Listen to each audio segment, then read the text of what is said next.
Breaking news చూస్తున్నాం. గుజరాత్ లోని అహ్మదాబాద్ లో ఓ బహుళ అంతస్తుల భవనంలో అగ్ని ప్రమాదం సంభవించింది.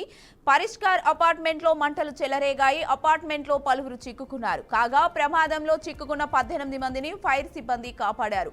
సహాయక చర్యలు కొనసాగుతున్నాయి.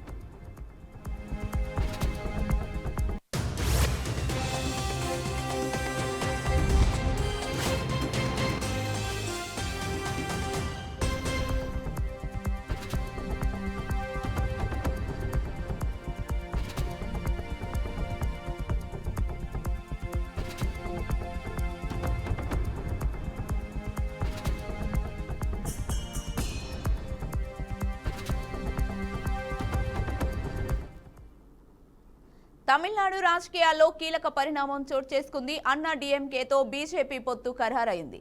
ఈ విషయాన్ని స్వయంగా కేంద్ర హోంమంత్రి అమిత్ షా వెల్లడించారు. బీజేపీ అన్నా డీఎంకే కలిసి ఓసారి 30 లోక్సభ స్థానాలు గెలుచుకున్నామన్నారు అమిత్ షా. వచ్చే ఎన్నికల్లో ఎన్డీఏ కూటమి భారీ మెజారిటీతో గెలుస్తుందని ఆయన ధీమా వ్యక్తం చేశారు. పళని స్వామి నేతృత్వంలో పోరాడతామన్నారు. కాగా ఇప్పటికే తమిళనాడు నూతన అధ్యక్షుడికి ఎంపిక కూడా పూర్తయింది.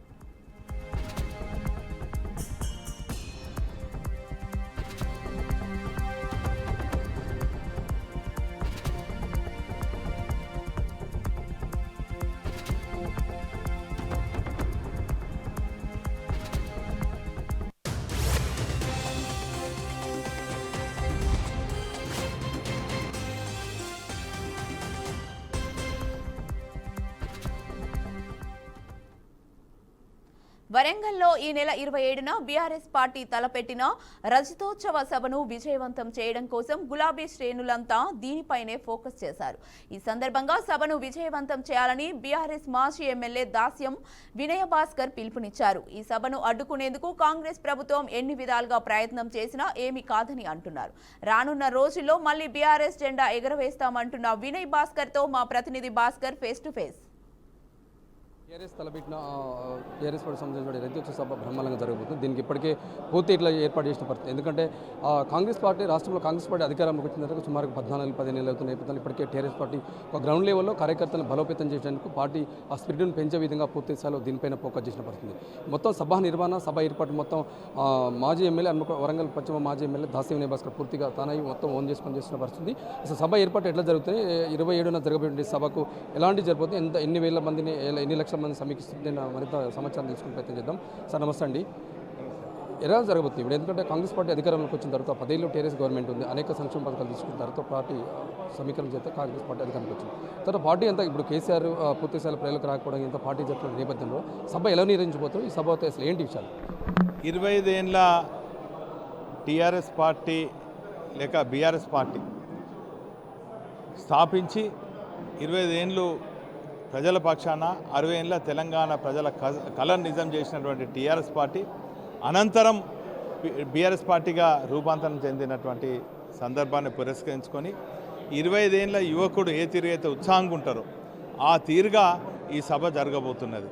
మరి ఈ సభ ద్వారా కేసీఆర్ గారు 25 ఏళ్ళ క్రితం 60 ఏళ్ళ తెలంగాణ ప్రజల కళను నిజం చేసేదానికి స్థాపించినటువంటి త్యాగాల పునాదిపైన స్థాపించినటువంటి టీఆర్ఎస్ పార్టీ విషయాలు అనుకోండి, లేక మరి సాధించిన అనంతరం తెలంగాణ రాష్ట్ర ప్రభుత్వాన్ని ఏర్పాటు చేసే క్రమంలో మరి ఆ 10 ఏళ్ల పాలనలో ఇటు పూలే గారు అంబేద్కర్ గారి ఆలోచన విధానాన్ని మరి సమాజంలో ఉన్నటువంటి పేద బడుగు బలహీన వర్గాల అభ్యున్నతి కోసము మరి చేసినటువంటి సంక్షేమ అభివృద్ధి కార్యక్రమాలు కూడా వివరించడం జరుగుతుంది. అనంతరం ఇప్పుడు 14-15 నెలల పాటు మరి ప్రతిపక్ష పార్టీగా ఉండి ప్రజా సమస్యలపైన మరి అనేక పోరాటాలు చేసి ఇటు మొన్నటికి మొన్న హెచ్సివి అనుకోండి, లగచర్ల అనుకోండి, రైతుల విషయం అనుకోండి, కార్మికుల విషయం అనుకో, ఆటో డ్రైవర్ల విషయం అనుకోండి, ప్రతిపక్ష పార్టీగా పోషించినటువంటి అనేక అంశాలను కూడా ఈ సభ ద్వారా కేసీఆర్ గారు వివరిస్తారు. మరి ఈ సభను కేసీఆర్ గారిని చూడాలి, ఈ సభను విజయవంతం చేయాలని చెప్పి మా బీఆర్ఎస్ పార్టీ శ్రేణులే కాకుండా ఈ 14-15 నెలల నుంచి మరి అనేక ఇబ్బందులు పడుతున్నటువంటి తెలంగాణ రైతాంగం అనుకోండి, కార్మికులు అనుకోండి, విద్యార్థులు అనుకోండి, మహిళలందరూ కూడా చాలా ఆసక్తిగా ఈ ఎండను సైతం లెక్క చేయకుండా సభకు రావాలని చూస్తున్నారు. పోలీస్ పర్మిషన్ పోతే సిటీ యాక్ట్ అని చెప్పేసి పోలీస్ పరిస్థితి అడ్డంకి ఉన్నట్టు పరిస్థితి. దీని అంటే అసలు ఏంటో నిజంగా హైకోర్టుకు పోయిన పరిస్థితి, హైకోర్టు నిజంగా అవకాశం పర్మిషన్ ఇచ్చిరా, లేకపోతే ఎట్లా మీరు లీగల్గా ఎట్లా ప్రొసీడ్ కాబోతుంది? అంటే వాస్తవంగా మేము సిపి గారిని అంటే వారు లీవ్లు ఉండి కలవలేకపోయినా ఏసీబీ గారిని కలిసి పర్మిషన్ ఇచ్చినాం. ఏదేమైనప్పటికీ కూడా కొంత ఆలస్యం అవుతుందని చెప్పి మరి వాళ్ళు సానుకూలంగానే స్పందించారు. అయినప్పటికీ కూడా మరి వారు అడిగినటువంటి అంశాలన్నీ కూడా మరి సమర్పించడం జరిగింది. ఏదేమైనప్పటికీ కూడా గతంలో దృష్టిలో పెట్టుకొని మేము కోర్టుకు కూడా ఆశ్రయించడం జరిగింది. మరి జీపీ కూడా ఇంకా పర్మిషన్ ఇవ్వనట్టు తెలుసు. ఈ నెల 17కు వాయిదా వేసినట్టుంది హైకోర్టులో. అంటే మళ్ళీ ఫర్దర్గా ఈ వన్ వీక్ వారం 10 రోజులకు పూర్తిగా సమాచారం ఇవ్వాలని చెప్తున్న పరిస్థితి. క్లియర్గా ఇస్తున్నాము లేదని చెప్పి ఇంకా అనుమతి రానట్టు. అంటే దీనికి ఎట్లా ప్రొసీడ్ అవుతారు? అంటే ఖచ్చితంగా అంటే ఇటు అధికారులను సంప్రదించడం జరుగుతుంది. మరి కోర్టు ద్వారా కూడా ఏదైనప్పటికీ కూడా ఎన్ని అవంతరాలు సృష్టించినప్పటికీ, ఎన్ని అవరోధాలు సృష్టించాలని ఈ కాంగ్రెస్ ప్రభుత్వం చూసినప్పటికీ సభ మాత్రం విజయవంతమవుతుంది. న్యాయ పోరాటం చేస్తాం, న్యాయస్థానాన్ని ఆశ్రయిస్తాం. సుమారుగా అంటే ఎన్ని లక్షల మంది తోటి సభ నిర్వహించబోతున్నారు? లక్షలాదండి. అదే మాకు అంచనాకు దొరకలేదు. వాస్తవంగా చెప్పానంటే మా అంచనాలకు మించి ప్రజానికం వచ్చేటట్టున్నాయి. ఎందుకంటే 60 లక్షల మంది మా శ్రేణుల సభ్యత్వమే ఉన్నది కాబట్టి అంచనాలకు మించి ఉన్నది. మాకు కూడా అర్థం ఇంకా అంచనాకు వస్తలేవు. కానీ వచ్చినటువంటి వాళ్ళందరూ కూడా కేసీఆర్ గారు క్షుణ్ణంగా అన్నీ సమీక్షిస్తున్నారు. ట్రాన్స్పోర్టేషన్ కానీ, పార్కింగ్ స్థలం కానీ, సభా స్థలం కానీ, డయాస్ కానీ, జెండాలు కానీ, లేక వస్తున్న ప్రజానికానికి వేసవిని దృష్టి పెట్టుకొని చల్ల ప్యాకెట్లు కానీ, నీళ్ళ ప్యాకెట్లు కానీ, బ్యారికేడ్స్ కానీ, రోడ్స్ కానీ అన్నీ కూడా సమీక్షిస్తున్నారు. కాబట్టి ఎక్కడ కూడా లోటు రాకుండా అందరినీ కూడా సుమారు మరి ఈ ట్రాఫిక్ను నియంత్రణ చేసేదానికే సుమారు 2000 మంది వాలంటీర్ స్వచ్ఛందంగా పనిచేస్తారు. సార్ ఫైనల్గా వరంగల్ సభ వేదిక తెలంగాణ రాష్ట్ర ప్రజలకు కేసీఆర్ ఏం చెప్పబోతుంది? అంటే 25 ఏళ్ళ టీఆర్ఎస్ పార్టీ అనుకోండి, బీఆర్ఎస్ పార్టీ మరి చేపట్టినటువంటి కార్యక్రమాలు అనుకోండి, ఇంకా రాబోయే రోజుల్లో చేపట్టబోయే కార్యక్రమాల గురించి వివరిస్తాం. ఏదైతే చూస్తాం ఈ నెల 27న జరగబోయేటువంటి ఆ టీఆర్ఎస్ రైతోత్సవ సభకు ఇప్పటికే పూర్తిగా వార్తగా ఏర్పాట్లు చేసిన పరిస్థితి. దానిలో భాగంగా ఎందుకంటే తెలంగాణ రాష్ట్రంలో కాంగ్రెస్ పార్టీ అధికారంలోకి వచ్చిన తర్వాత ఇచ్చిన హామీలు అమలుగా హామీలు పూర్తి స్థాయిలో రేపు జరగబోయే సభ వేదికన కేసీఆర్ తెలంగాణ రాష్ట్ర ప్రజలకు చెప్పే అవకాశం ఉంది. పెద్ద మొత్తంలో సభ సక్సెస్ అయ్యే విధంగా అక్కడ ఏ స్టేజీలు కావచ్చు, ట్రాఫిక్ నియంత్రణ కావచ్చు, పబ్లిక్ సమీకరణ కావచ్చు, పూర్తి స్థాయిలో సభని విజయవంతం చేయడం కోసం ఇప్పటికే టీఆర్ఎస్ శ్రేణులంతా కూడా కంకణబద్దులైన పరిస్థితి. ఎట్టి పరిస్థితుల్లో ప్రభుత్వం ఎన్ని అడ్డంకులు తలపెట్టినా కూడా సభను సక్సెస్ చేసే తీర్తామని చెప్పేసి టీఆర్ఎస్ శ్రేణులతో ధీమా వ్యక్తం చేస్తుంది. దానిలో భాగంగా ముఖ్యంగా దాస్యం వినయ్ భాస్కర్ గారు పూర్తిగా అన్ని తానే ఓన్ చేసుకున్న పరిస్థితి. దాస్యం వినయ్ భాస్కర్ మాట్లాడుతూ సభ సక్సెస్ అయ్యే విధంగా తప్పకుండా మేము చర్యలు తీసుకున్నామని చెప్పడం జరుగుతుంది. వీడియో జర్నలిస్ట్ కిరణ్తో భాస్కర్, బీఆర్కే న్యూస్ వరంగల్. ఈ నెల 27 తెలంగాణ రాష్ట్ర మానవ హక్కుల కమిషన్ లోకాయుక్తులు నియమించారు. లోకాయుక్తగా జస్టిస్ రాజశేఖర్ రెడ్డి, ఉప లోకాయుక్తగా బిఎస్ జగ్జీవన్ కుమార్, హెచ్ఆర్సీ చైర్మన్గా జస్టిస్ షమీం అఖ్తర్, సభ్యులుగా శివాడి ప్రవీణ, బి కిషోర్ నియమితులయ్యారు.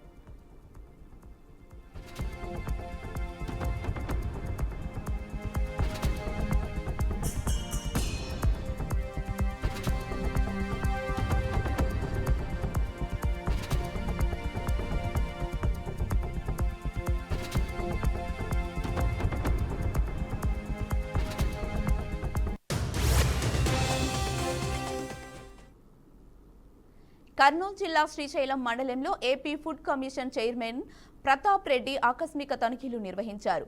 కేంద్రమైన సుండిపెంటలో ఫిర్యాదుల మేరకు హాస్టల్ని తనిఖీ చేశారు. పిల్లలకు అందిస్తున్న ఆహారంలో మెనూని పాటించడం లేదని ఆగ్రహం వ్యక్తం చేశారు. ఈ క్రమంలో శ్రీశైలంలో పలు చోట్ల అంగన్వాడీ కేంద్రాలు, రేషన్ షాపులు, సంక్షేమ హాస్టళ్లను పరిశీలించారు. పిల్లలకు, మహిళలకు ఇచ్చే పాలు, గుడ్లు, వండన పదార్థాలు తిని చూశారు. రేషన్ షాపులో విక్రయాలు సక్రమంగా నిర్వహించాలని తగు సూచనలు చేశారు. తప్పు చేసినట్లు తమ దృష్టికి వస్తే వారిపై సీరియస్గా వ్యవహరిస్తామని food commission chairman Pratap Reddy హెచ్చరించారు.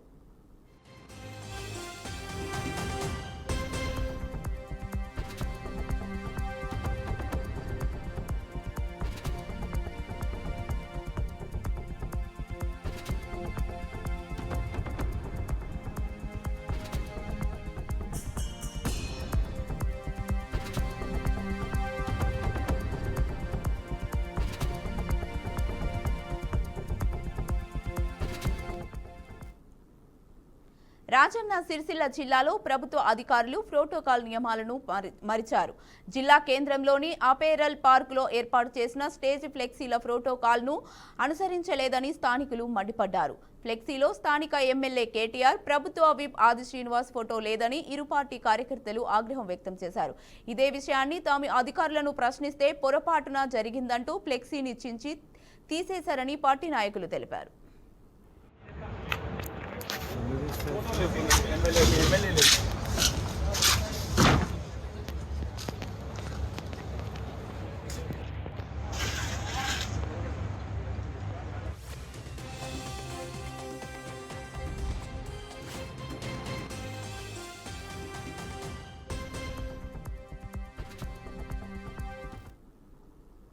కోసిగి మండల కేంద్రంలో జిల్లా పరిషత్ బాలుర ఉన్నత పాఠశాలలో వలస వెళ్లిన విద్యార్థులను బడిలో కర్నూలు జిల్లా డీఈఓ షామ్యుల్ పాల్ చేర్పించారు. కోసిగి మండలంలో 157 మంది విద్యార్థులు వలస వెళ్లడంతో వారిని తిరిగి వలసల నుండి బడిలోకి చేర్పించినట్లు డీఈఓ తెలిపారు. ఆంధ్రప్రదేశ్ గవర్నమెంట్ చేపట్టిన బడి బయట విద్యార్థులు తిరిగి బడిలోకి చేర్చడం కార్యక్రమంలో భాగంగా కర్నూలు జిల్లాలో చదువుతున్న విద్యార్థులు వలస వెళ్లడంతో వారిని తిరిగి మళ్లీ పాఠశాలలో చేర్చే కార్యక్రమం చేపట్టారు.